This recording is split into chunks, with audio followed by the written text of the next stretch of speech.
My husband's work wife bought the house next door. She just announced she's pregnant and it's… When my husband Derek told me his coworker Lisa was buying the house next to ours, I thought it was just a weird coincidence.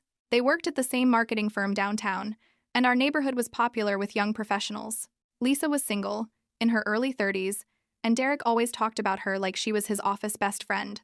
The house had been on the market for months, and honestly, I was relieved someone normal would be moving in. Our previous neighbors were elderly and kept to themselves, so having someone friendly next door seemed like it would be nice. Lisa moved in on a Saturday in March, and Derek spent the entire day helping her. I was at my sister's baby shower, so I didn't think much of it. When I got home around 6, Derek was still over there assembling furniture and hanging pictures. I could hear them laughing through the thin walls between our houses. Over the next few weeks, I started noticing how often Derek would pop over to Lisa's place. He'd say he was borrowing tools or checking on something he'd helped install. Sometimes I'd see him through our bedroom window, sitting on her back porch with a beer, talking until late in the evening. When I mentioned it, Derek said Lisa was having trouble adjusting to homeownership and needed guidance. He'd been through the process before, so he was helping her navigate repairs and maintenance issues. It made sense, and I appreciated that my husband was being neighborly. But then I started noticing other things that felt off. Derek would get texts during dinner and immediately start smiling. He'd check his phone constantly when we were watching TV together. When I asked who was texting, he'd always say it was work stuff or Lisa asking questions about the house. In April, Derek started working late more often. He'd call around 5 saying he was staying at the office to finish a project, but when I drove past his building at 7, his car wasn't in the parking lot. When I asked about it, he said he'd gone out for drinks with coworkers to discuss strategy. I also noticed Derek had started buying groceries I didn't recognize. Organic milk when we always bought regular, expensive prenatal vitamins that appeared in our medicine cabinet. When I asked about the vitamins, Derek said his back had been bothering him and he'd heard they helped with joint pain. The weirdest thing was how Derek's schedule seemed to mirror Lisa's exactly. If she was out of town for work, Derek would work late those same days. If her car was in her driveway, Derek would find reasons to be home early. It felt too perfectly coordinated to be coincidental. In May, Lisa invited us over for a housewarming party. She looked different somehow, glowing in a way that seemed familiar. Derek was unusually attentive to her, bringing her water and making sure she was comfortable. He kept steering conversations away whenever people asked about her dating life. I started paying closer attention to their interactions after that. Derek would unconsciously touch Lisa's lower back when they walked together. She'd rest her hand on his arm when she laughed. They had this easy intimacy that seemed deeper than friendship, but I couldn't put my finger on exactly what was wrong. Last week, Lisa knocked on our door around noon. Derek wasn't home, which seemed to surprise her. She looked nervous and said she had important news to share with both of us. Could she come back when Derek was home? I told her Derek would be back around 6, and she said she'd return then. But instead of leaving, she stood on our porch for a moment, looking like she wanted to say something else. Finally, she asked if Derek had mentioned anything about her personal life recently. When I said no, her face fell slightly. She mumbled something about timing and walked back to her house. That evening, Lisa came over just as Derek was pulling into our driveway. She waited for him to park and get out, then approached us together. Her face was flushed with excitement, and she was practically bouncing on her toes. She announced she was 12 weeks pregnant and couldn't wait any longer to tell us. Derek's face went completely white, and I watched him grab onto our mailbox for support. Lisa continued talking, saying she'd been dying to share the news with her closest friends. That's when she looked directly at Derek and said the words that changed everything. And that's when I realized whose baby she was really carrying. The father of my baby, Lisa says, her eyes locked on Derek. The words hang in the air like shattered glass, suspended in the moment before they fall. My ears ring. The world around me narrows to a pinpoint, then expands too quickly, making me dizzy. What? I managed to whisper, though I heard her perfectly. Derek's face has gone from white to gray. His knuckles are bone white where he's still gripping the mailbox. It's not, he stammers, finally finding his voice. It was just one time, a mistake. It didn't mean anything. My legs give out beneath me, and I sink onto our front porch steps. The concrete feels cold through my jeans. Lisa stands there, one hand resting protectively over her stomach, watching us with an expression that shifts between triumph and uncertainty. One time, Lisa's eyebrows shoot up. Derek, we've been seeing each other for months. Since January, before I even bought this house. January, 3 months before she moved in next door, while I was planning our anniversary trip. You told me you were going to tell her everything. Lisa continues, her voice softening as she looks at me. I wouldn't have bought this house if I thought she didn't know about us. I thought we were all going to work something out. Derek finally releases the mailbox and takes a step toward me. Baby, please. I can explain. Don't. I cut him off, my voice surprisingly steady despite the hurricane raging inside me. Don't call me that. Lisa shifts uncomfortably. I really thought you knew. The way he talked about you. I thought you two had an arrangement. I laugh, a hollow sound that hurts my throat. An arrangement? To share my husband with the woman next door? To watch him father a child with someone else? I never meant for this to happen, Derek says, dropping to his knees in front of me. The pregnancy was an accident. I was going to end things with Lisa. I swear. End things? Lisa's voice rises. You helped me pick out this house, Derek. You said it would be perfect for us to raise a family together. My head snaps up to look at her, then back to Derek. His face tells me everything I need to know. You helped her choose our neighbor's house? The betrayal cuts deeper with each revelation. You deliberately moved your mistress next door to your wife? I thought it would be easier, Derek whispers, and I can't tell if he's talking to me or himself. I didn't want to lose you, but I couldn't stop seeing her. And when she got pregnant. When I got pregnant, he promised we'd figure it out, Lisa finishes. He said he loved us both. The world tilts again. I grip the porch railing to steady myself. Get off my property, I tell Lisa, my voice ice cold. Now.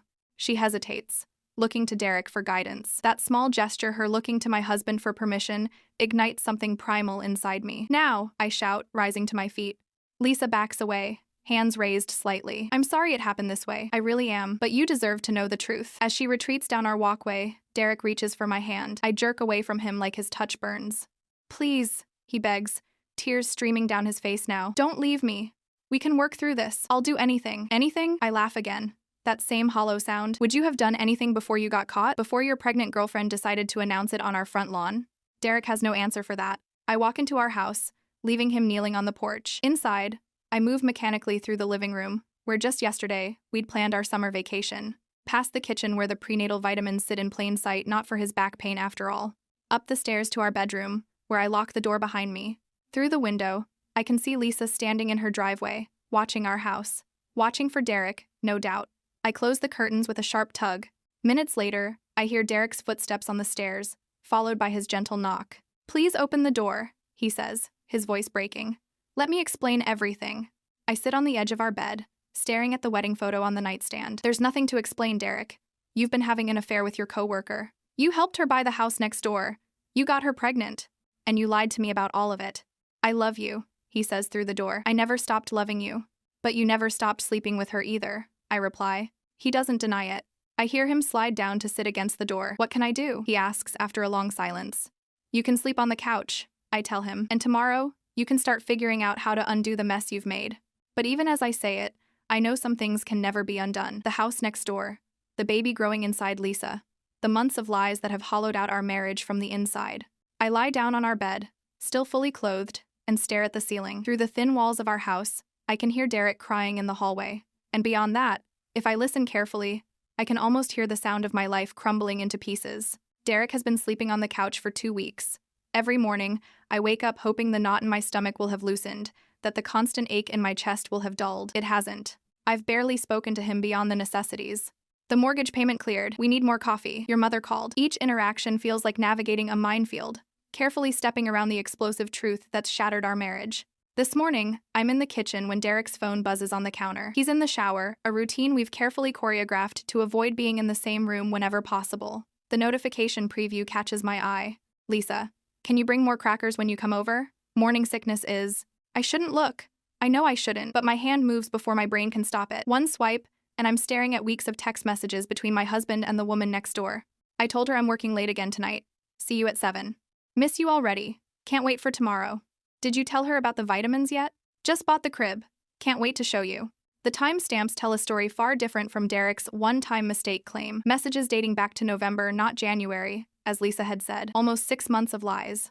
I hear the shower turn off upstairs and quickly set the phone down, my hands shaking. When Derek enters the kitchen 5 minutes later, I'm sitting at the table, staring into my coffee mug. Morning, he says cautiously. November, I reply, not looking up. His pause is brief but telling. What? Your affair with Lisa started in November, not January, not a one-time thing in March. I finally meet his eyes. 6 months, Derek. Half a year of lying to my face. The color drains from his face. You looked at my phone. That's what you're concerned about? Privacy? After what you've done? He doesn't answer, just stands there with water still dripping from his hair onto his collar. Lisa needs crackers, I say, sliding his phone across the table, for her morning sickness. From my bedroom window, I watch Lisa hang tiny onesies on her clothesline. She's showing now, a small but unmistakable bump visible under her t-shirt. She set up a nursery in the room directly across from my bedroom. The crib Derek mentioned in his texts is positioned where I can see it clearly when her curtains are open. I wonder if that's deliberate. Mrs. Kaplan from 3 houses down walks past, slowing to stare at Lisa's growing collection of baby items. I can practically see the neighborhood gossip network lighting up like Christmas trees. By dinner time, everyone on the block will know. My phone rings. It's a number I don't recognize. Hello? Is this Mrs. Harlow? A woman's voice asks. Yes, this is she. This is Janice from HR at Pinnacle Marketing. I'm calling about your husband, Derek Harlow. My stomach drops. What about him?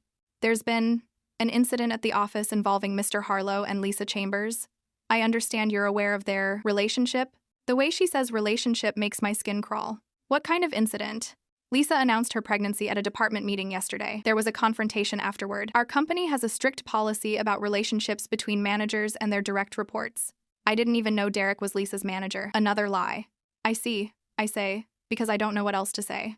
Lisa has decided to take her maternity leave early, effective immediately. We're conducting an internal review of Mr. Harlow's position. After I hang up, I sit on the edge of the bed, trying to process this new information. Derek could lose his job, the job that pays our mortgage, the mortgage on the house next door to his pregnant mistress.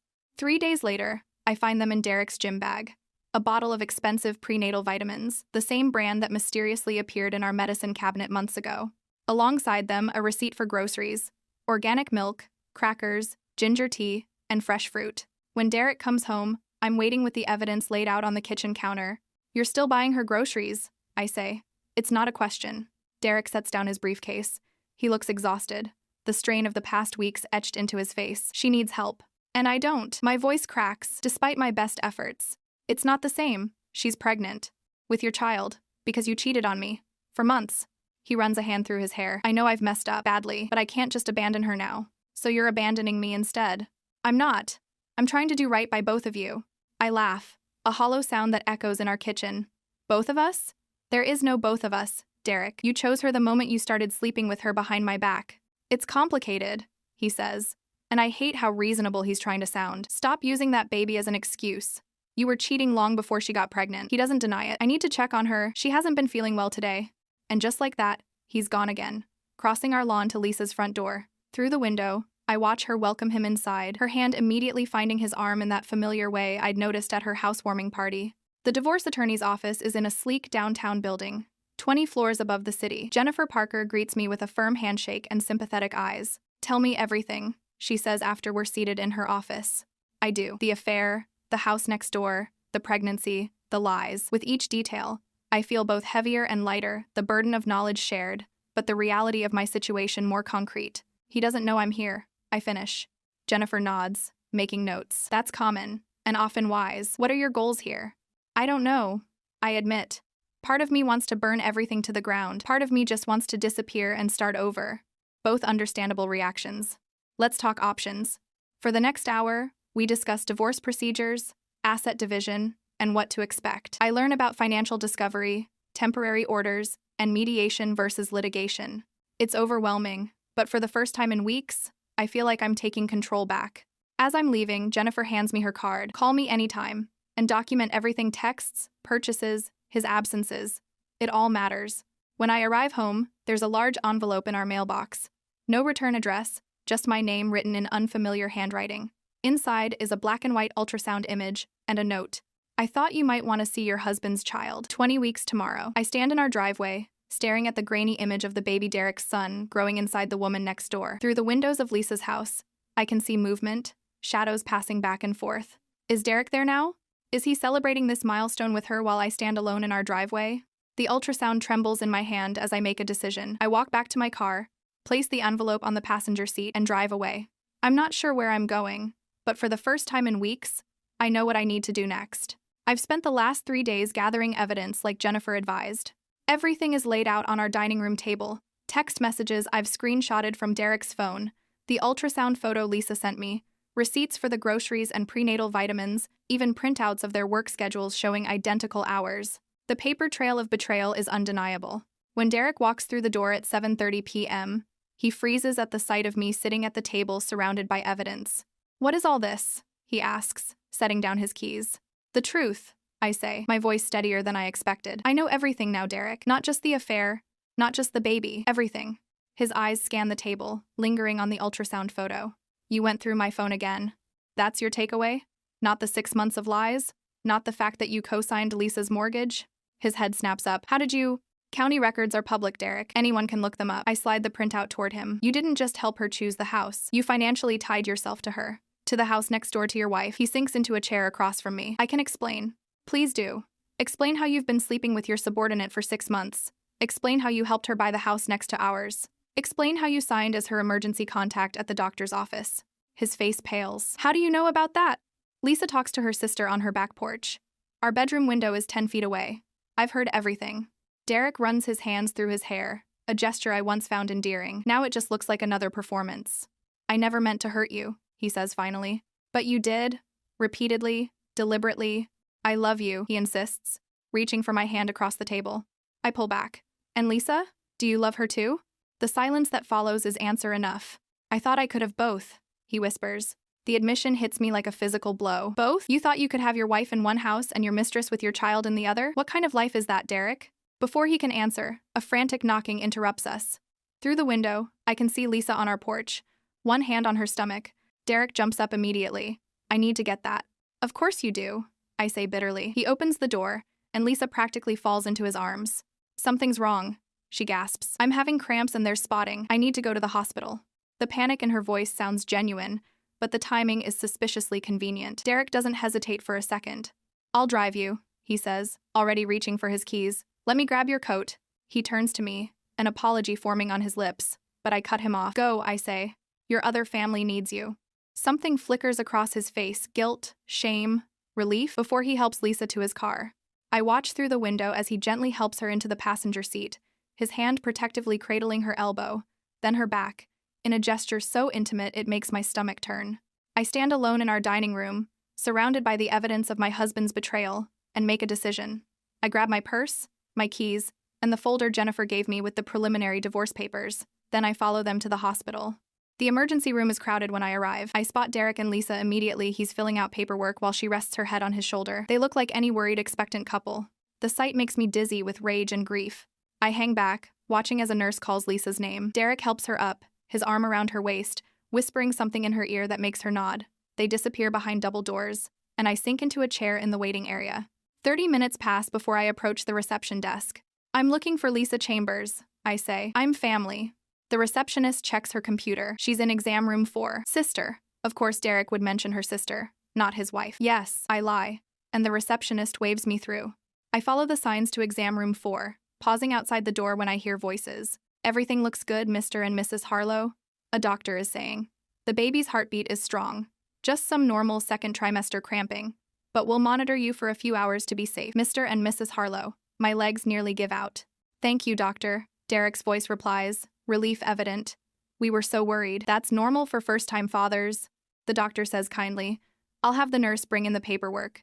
You've already listed yourself as the emergency contact and father on all the forms, correct? Yes, Derek confirms. I've signed everything. I push the door open. 3 heads turn toward me, Derek's, Lisa's, and the doctor's. Derek's face drains of color. Actually, I say, stepping into the room, he's already married. To me. The doctor looks between us. Confusion evident. I'm sorry. There seems to be no confusion, I interrupt, opening my purse and removing the folder. Derek Harlow is my husband, and these are divorce papers. Lisa's hand flies to her mouth. You said you were going to tell her everything, she whispers to Derek. You promised after the mortgage. Mortgage? The doctor asks, clearly uncomfortable. He co-signed her mortgage, I explain, oddly calm now, for the house next door to ours, where he planned to raise their child while still being married to me. The doctor clears his throat. I should give you some privacy. No need, I say. I'm not staying. I turn to Derek. I've been talking to a divorce attorney. These are the preliminary papers. You can have Jennifer Parker's office send any questions to my lawyer. I place the folder on the bed next to Lisa. As I turn to leave, she calls out. Wait, he told me he was going to leave you after the baby was born. I look back at her, this woman carrying my husband's child, living in the house he helped her choose and finance. And you believed him? I ask, genuinely curious. Her eyes fill with tears. He said he loved me, that he wanted us to be a family. I look at Derek, who stands frozen between his wife and his pregnant mistress. Did you ever plan to tell me the truth? I ask him. Or were you going to keep living this double life indefinitely? Derek swallows hard. I wanted both, he admits again. I thought I could make it work somehow, that we could all adjust. The absurdity of his statement would be laughable if it weren't so devastating. Well, I say, I'm adjusting right out of this marriage. You can explain to the HR department why you lied about being Lisa's manager. You can explain to the mortgage company why you're on 2 home loans. And you can explain to your mother why you won't be bringing me to Sunday dinner anymore. I walk out of the exam room with my head high, ignoring Derek calling my name. In the parking lot, I finally let the tears come, hot and fast down my cheeks. But beneath the grief, I feel something unexpected relief. As I drive away from the hospital, I realize I've just taken the first step toward rebuilding my life. A life without lies. A life without Derek. A life that's entirely my own. Derek moves out 3 days after the hospital incident. I watch from our bedroom window as he carries boxes and suitcases across our shared lawn to Lisa's house. Each trip feels like another piece of our marriage being physically removed, though in truth, there's been nothing left to salvage for weeks. I can still pay my half of the mortgage, he offers when he comes back for his last load, until we figure things out. There's nothing to figure out, I tell him. His face falls. You can't just decide that on your own. We bought this place together. And you bought the house next door with your girlfriend, I counter. I've already spoken with a realtor. She's coming tomorrow to list it. I don't tell him I've spent hours researching how much equity we have, or that Jennifer has already advised me on how to force a sale in a divorce. The look of shock on his face is worth keeping those details to myself. Where will you go? He asks. And I almost laugh at the audacity of his concern now. That's no longer your business, I say, closing the door before he can respond. The for sale sign goes up in our front yard the following week. I catch Lisa staring at it from her kitchen window, one hand absently rubbing her growing belly. Our eyes meet briefly before she lets the curtain fall back into place. The realtor tells me we should expect offers quickly in this market, especially since I've priced it aggressively. I want out more than I want profit. My phone rings that evening. It's a number I don't recognize. Hello? Is this Derek's wife? The voice is elderly, with a slight tremor. I'm his soon-to-be ex-wife, I correct. Who is this? Margaret Harlow, Derek's mother. My stomach drops. In the chaos of the past weeks, I'd completely forgotten about Derek's family. We usually have Sunday dinner with his parents once a month, but I'd been ignoring all their calls. I'm sorry I haven't called, I begin, but she interrupts. Don't apologize to me, dear. I'm calling to apologize to you. Her voice breaks slightly. Derek told us everything last night. About the affair, the baby, that woman next door. I couldn't sleep all night thinking about what you must be going through. I sink onto the couch, unprepared for this kindness, when I've been bracing for more betrayal. Thank you, I manage to say. I'm managing. I raised him better than this, she says firmly. His father and I are absolutely horrified by his behavior. We talk for nearly an hour. She asks practical questions about the divorce, offers legal contacts, though I assure her Jennifer is excellent, and insists I keep the family heirloom jewelry Derek had given me over the years. Those pieces were meant for the woman my son married, and that's you, she says, not some homewrecker who schemed her way into his life. Before we hang up, she makes me promise to stay in touch. Divorce or not. You've been my daughter for 8 years, she says. That doesn't end because my son made terrible choices. I cry after we disconnect, the first tears in days that feel cleansing rather than devastating. 2 weeks later, I'm sorting through kitchen cabinets when I hear shouting next door. I try to ignore it at first. Their drama is no longer my concern, but the volume escalates until I can make out every word through our thin, shared walls. You said it happened in January. Derek's voice booms. The doctor just confirmed you're 30 weeks along. That puts conception in November. What difference does it make? Lisa shouts back. It's still your baby. It makes a difference because you lied. You told me it happened that night after the holiday party. You said it was an accident. Oh, like you've never lied? You told me you were going to leave her. You promised we'd be a family. Their argument continues, punctuated by the sound of something shattering. I sit at my kitchen table, listening to the unraveling of their relationship with a strange detachment. So Lisa manipulated the timeline of conception. I'm not surprised, but I do feel a twinge of satisfaction knowing Derek is finally experiencing what it's like to be deceived by someone you trusted. The house sells faster than expected, a young couple with a toddler and another baby on the way. The irony isn't lost on me.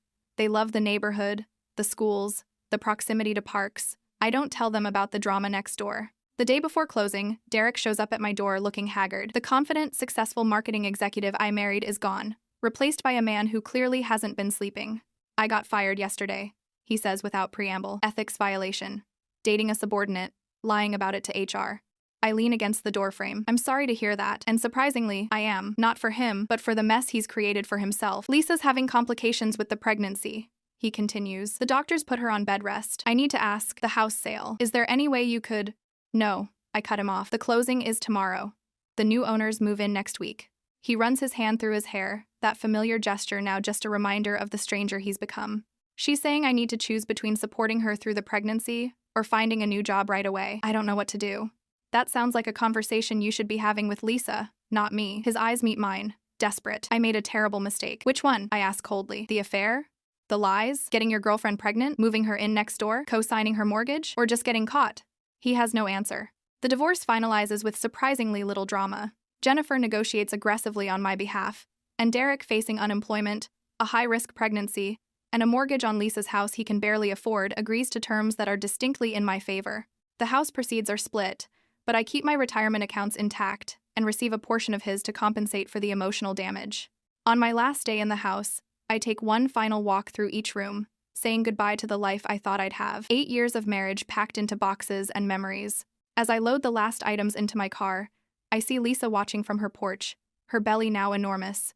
She raises her hand in an awkward half-wave. I don't wave back. 6 months later, I'm settled in a condo across town, 15 minutes from a new job I actually enjoy more than my previous one. I'm having lunch at a cafe when I see them, Derek pushing a stroller, Lisa walking beside him looking exhausted. Neither of them notice me watching, as they argue in hushed tones outside a pharmacy. Derek looks older, his clothes wrinkled and his posture stooped. Lisa keeps gesturing emphatically while he shakes his head. Even from a distance, I can see the tension between them, the strain of a relationship built on deception now weighed down by real-world responsibilities. As they disappear into the pharmacy, I realize I feel nothing but relief. Relief that I'm no longer part of their chaos. Relief that I discovered the truth before wasting more years with a man who thought he could have it all without consequences. The server brings my check, and I sign it with my maiden name reclaimed along with my independence. Outside, the spring air feels clean and full of possibility. I walk to my car, leaving behind the last remnants of anger I'd been carrying. Derek and Lisa have each other, and the life they created, through lies and manipulation. I have myself, whole and healing, and that's more than enough.